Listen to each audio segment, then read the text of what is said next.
अस्सलाम वालेकुम स्टूडेंट। हम लोग लास्ट टाइम हमने चैप्टर स्टार्ट किया था सर्विस रिस्पॉन्स लॉजिस्टिक्स का, और उसमें हम पहुंच गए थे कि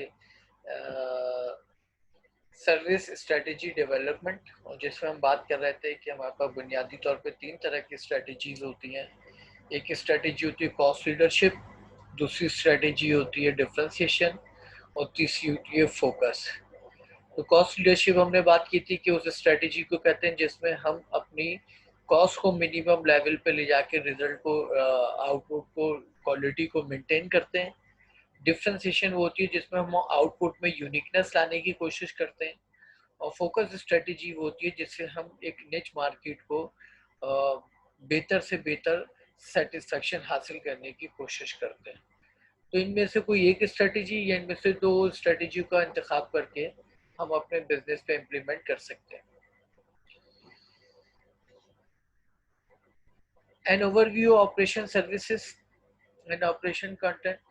The service delivery system, service का delivery system, bundle of attribute, the combination of, यहाँ पे बंडल ऑफ एट्रीब्यूट होते हैं जो सर्विस डिलीवरी सिस्टम में शामिल होते हैं इन कम्बिनेशन इनके।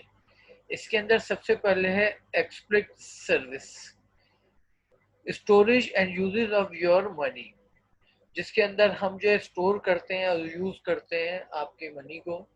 सपोर्टिंग फैसिलिटीज, अक्सर सर्विसेज ऐसी होती हैं जिसके अंदर हम सपोर्टिंग फैसिलिटीज फराहम करते हैं, जैसे कि bank building with drive up the Taylor.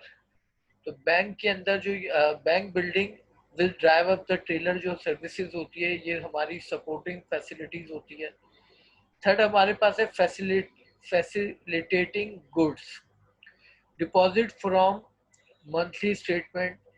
ये जो एक अकाउंट होल्डर बैंक से हासिल करता है, ये होती है फैसिलिटेटिंग गुड्स, जिसके जरिए जो है हम अपनी सर्विसेज फराहम करते हैं। ये हमारा पार्ट होती है सर्विसेज का। Implicit services, security provided, atmosphere in the bank, privacy and convenience. तो ये हमारी जो है एक्सप्लिक सर्विसेज होती हैं जिसके जरिए हम सिक्योरिटी प्रोवाइड करते हैं during the service achievement. Atmosphere create करते हैं जो आइडियल होती है उस सर्विस के लिए। प्राइवेसी फराहम करते हैं जिसमें आपकी मुख्तलिफ इंफॉर्मेशन को सीक्रेट रखा जाता है। और कन्वीनियंस आपको बनाते हैं सर्विस की अवेलेबिलिटी को। तो ये चार बुनियादी तौर पर टाइप्स ऑफ सर्विसेज हैं जो कंबाइन होती हैं, तो हम एक फाइनेंशियल सर्विसेज प्रोवाइड करते हैं जैसे कि बैंक। तो ये चार सर्विसेज में हमने देखा है express service, supporting facilities, facilitating goods and implicit services. उसके बाद जाके इन चार के कॉम्बिनेशन से एक फाइनेंशियल इंस्टीट्यूशन यानी बैंक अपनी सर्विस प्रोवाइड करने की पोजीशन में आता है। Service delivery system, and continuum with the mass produce low customer contact system at one end and highly customized high customer content system at the other. Service delivery system वो system होता है जिसके अंदर हम mass level पर produce करते हैं services को, एंड इसके अंदर लो कस्टमर कॉन्टैक्ट सिस्टम होता है जिसमें हम कस्टमर से कॉन्टैक्ट बहुत कम करते हैं। At one ended highly customise, और ये बहुत ज्यादा वन एंडेड हाईली कस्टमाइज होती हैं जिसके अंदर कस्टमाइजेशन बहुत ज्यादा होती है। And high customer contact system at the other, और हम कस्टमर कॉन्टैक्ट को अपनी सर्विस से अलहदा मेंटेन करते हैं ताकि कस्टमर की ग्रीवेंसेस को दूर किया जा सके। The service system should be audited often to assess such system, और सर्विस सिस्टम को जो है ऑडिट करना चाहिए ताकि हम अपने सिस्टम को असेस कर सकें, ताकि पता चल सके कि जो हमारा सर्विस का सिस्टम है वो हमारे सेटिस्फैक्ट्री लेवल पर है या नहीं है। उसके लिए हमें time to time service audit करना पड़ता है।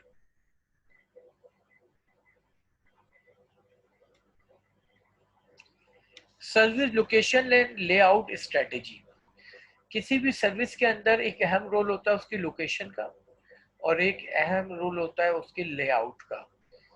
अगर हम लोकेशन और लेआउट की बात करें, इनको डिफ्रेंशिएट करें, तो लोकेशन कहते हैं कि जिस जगह आप अपना सर्विस को प्रोवाइड करेंगे, जिस पॉइंट पर, चाहे वो मार्केट प्लेस है, वो on the road of street है, तो वो लोकेशन जहाँ पर आप जो वो जगह जिस जगह पे सर्विस प्रोवाइड की जाएगी उसको हम कहते हैं लोकेशन।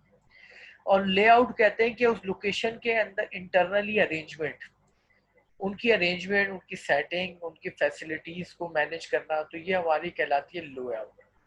तो यहाँ पे location and layout strategy service में बहुत अहम होती हैं। सबसे पहले हम बात करेंगे लोकेशन स्ट्रेटेजीज की। Have a significant impact on long term profit of the company.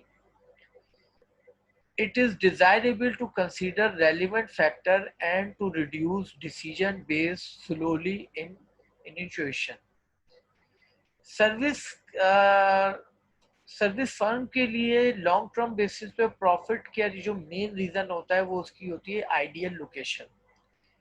जितनी लोकेशन आइडियल होगी उतना लॉन्ग टर्म पे प्रॉफिट को अर्न करने की पॉसिबिलिटी ज़्यादा होगी, और जितनी पुअर लोकेशन होगी उतना ही आपको लॉन्ग टर्म पे प्रॉफिट अर्न करने की पॉसिबिलिटीज ना होने के बराबर, कम से कम होगी। It is desirable to consider relevant factor and to reduce decision based solely on intuitions.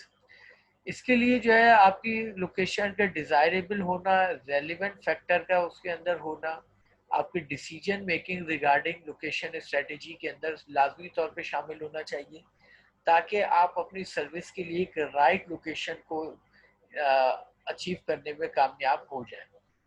Layout strategy के अंदर हमारे पास आता है department layouts to reduce the distance travel when moving from one area to another area. अब location के बाद मरहला आता है कि लेआउट की स्ट्रेटेजी क्या होनी चाहिए जहां पर सर्विस प्रोवाइड की जाएगी। तो सर्विस प्रोवाइड करने के लिए जो हमारी इंटरनल अरेंजमेंट होनी चाहिए उसके अंदर हमारे डिस्टेंसेस जो है वो आइडियल होने चाहिए, ना मिनिमम होने चाहिए ना मैक्सिमम होने चाहिए। अगर डिस्टेंस मिनिमम होंगे तो भी अनफेवरेबल होंगे, मैक्सिमम होंगे तो भी अनफेवरेबल होंगे। रिड्यूस करना चाहिए हमें डिस्टेंस ट्रेवल को, ताकि हमें अननेसेसरी ह्यूमन और वर्कर और लेबर को मूवमेंट ना करनी पड़े और उनकी एनर्जी वेस्ट ना हो। When moving from one area to another, और जब वो मूव करते हैं अननेसेसरी एक जगह से दूसरी जगह पर, यानी सर्विस से रिलेटेड टूल्स, इक्विपमेंट, वो तमाम चीज़ें इस तरह आइडियलाइज वे में होनी चाहिए कि सर्विस प्रोवाइडर को अननेसेसरी मूवमेंट से बचा जा सके और वो अपनी एनर्जी को प्रोडक्टिविटी की तरफ यूटिलाइज कर सके, ना कि अननेसेसरी एफर्ट्स की तरफ। तो ये है layout strategy. Departmental layout to maximise closeness desirability. Department layout जो है वो मैक्सिमाइज करता है closeness desirability. A closeness desirability rating between the various departments must be determined with the objective of designing a layout that maximize the desirability rating from the entire office. तो हमें जो है अपने इंटरनल लेआउट को जो design करना चाहिए, उसको जो मेंटेन करना चाहिए, उसके अंदर इतनी क्लोजनेस होनी चाहिए जितनी वर्कर डिज़ायर रखते हैं। और various department must be determine, तमाम डिपार्टमेंट को ये बात कंसीडर करनी चाहिए कि उनके ऑब्जेक्टिव क्या हैं और वो क्या ऑब्जेक्टिव अचीव करना चाहते हैं, और वो ऑब्जेक्टिव को मद्देनजर रखते हुए अपनी लेआउट की डिज़ाइनिंग करें ताकि वो मैक्सिमाइज कर सके डिजायरेबिलिटी रेटिंग, उनकी डिजायरेबिलिटी रेटिंग बढ़ सके फॉर इंटायर ऑफिस, उनके टोटल ऑफिस के अंदर।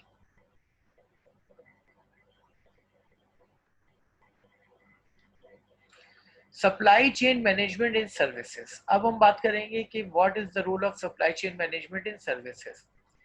Services perform require a large labour component than manufacture product. Service के अंदर जो सबसे ज्यादा अहम रोल होता है वो लेबर का होता है as compare to manufacture product, जिसमें अहम रोल इक्विपमेंट, मशीनरी और मटेरियल का होता है। Services also require use of facilitating product. Service की जो एक रिक्वायरमेंट ये भी होती है कि वो फैसिलिटेटिंग प्रोडक्ट को प्रोड्यूस करती है। Computer, furniture, office supply that are not part of the service sold। यानी जब हम सर्विस प्रोवाइड करने के दौरान कंप्यूटर का इस्तेमाल करते हैं, फर्नीचर का इस्तेमाल करते हैं, सप्लीज यूज करते हैं, लेकिन ये सर्विसेज का हिस्सा नहीं होती, लेकिन इनकी by the help of these item हम सर्विस को बेहतर तौर पे प्रोवाइड करने की पोजीशन में होते हैं. Customer have no idea how things actually get to the destination, but they sure notice when the shipment is late. Customer को कोई आइडिया नहीं होता कि जो चीज़ें उस तक पहुंच रही हैं उसकी डेस्टिनेशन तक, तो वो किस तरीके से पहुंच रही हैं, उसमें क्या क्या हर्डल और क्या क्या प्रॉब्लम है. लेकिन वो ये ज़रूर नोटिस करते हैं कि अगर उनकी शिपमेंट लेट हो जाए. तो ये जो शिपमेंट कार्गो कंपनीज होती हैं, ये भी एक बहुत अहम रोल इंटरनेशनल ट्रेड में फराम कर रही है on the basis of services. और इस सर्विसेज के अंदर जो है उनकी कंसाइनमेंट का इन टाइम ऑन टाइम पहुंचना बहुत ज़रूरी होता है. अगर टाइम लेट हो जाए तो आपकी सर्विस की क्वालिटी रिड्यूस हो जाती है. लेकिन ड्यूरिंग द सर्विसेज जो प्रॉब्लम इश्यूज आते हैं उसका कस्टमर से कोई कस्टमर की कोई कंसिडरेशन नहीं होती.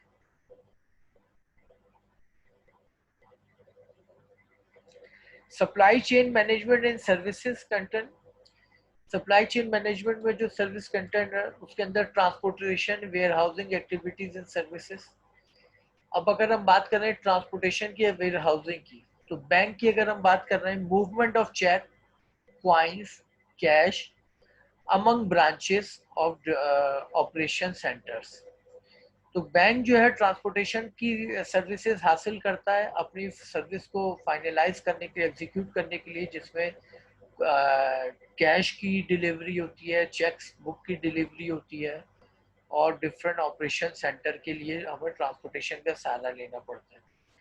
Movement of cheque to cities with federal reserve processing centre. और हम जो मुख्तलिफ चेक मूव करते हैं एक सिटी से दूसरी सिटीज के अंदर और फेडरल रिजर्व प्रोसेसिंग सेंटर की तरफ, तो ये भी हम सहारा लेते हैं ट्रांसपोर्टेशन का. Second, warehousing inventory activities में office supplies and coins cash. Bank जो है वेयर हाउसिंग की फैसिलिटीज हासिल करता है सप्लीज के लिए और कैश के लिए.